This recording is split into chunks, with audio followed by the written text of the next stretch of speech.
to title my message, Jericho, the walled city. Jericho, the walled city. Amen.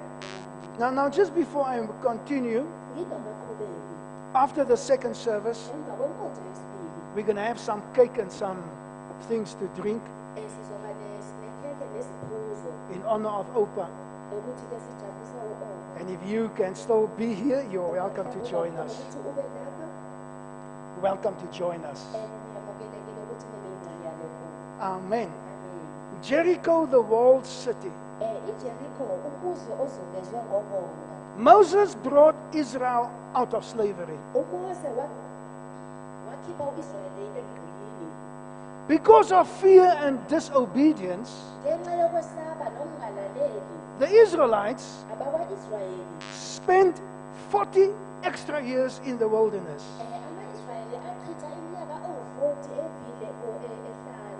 They were coming out of Egypt and they were going to the promises of God. But because of fear and doubt and unbelief, they couldn't go in immediately. They were going around the wilderness. 40 years of wasted time. And sometimes I look at some people in the church and I realize that many of us, we should have already possessed our possessions, but we are still trekking around in the wilderness, and we are wasting time.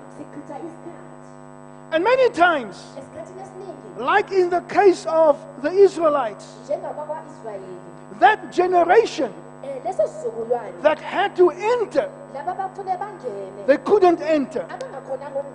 Their sons and daughters entered.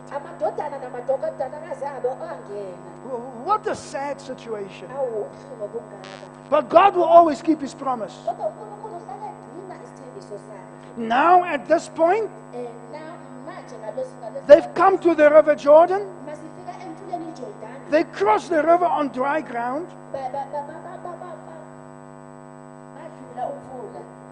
On the other side of Jordan at Gilgal, all the male Israelites that were born in the wilderness were circumcised.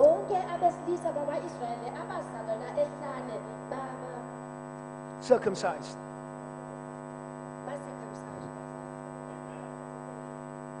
Now, brethren, before the Israelites left Egypt, the males were circumcised.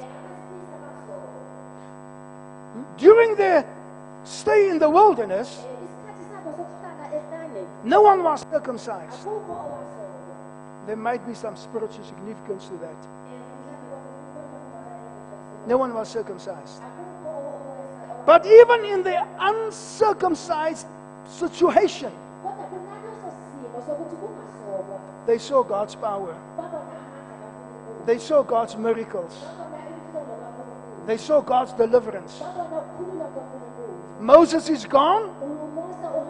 Joshua is leading them. And Joshua takes them into the promised land. They cross the river Jordan. And when they're on the other side, God told him, you must circumcise the male. Specifically those that were not circumcised. And he did that. The circumcision is a sign of the covenant with God. During the time of circumcision, they renewed their covenant with God. And when they were healed from the wound, they kept the Passover for the first time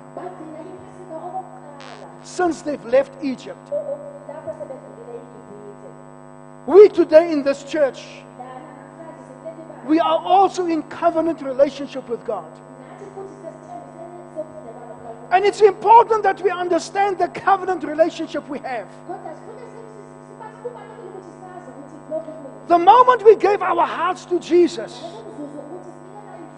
we entered into a covenant relationship with God. And whatever God has, and whatever God has promised, it belongs to us. In Joshua chapter 5, from verse 9, after they were circumcised, the Lord said unto Joshua, this day have I rolled away the of Egypt from off you. Wherefore the name of the place is called Gilgal unto this day.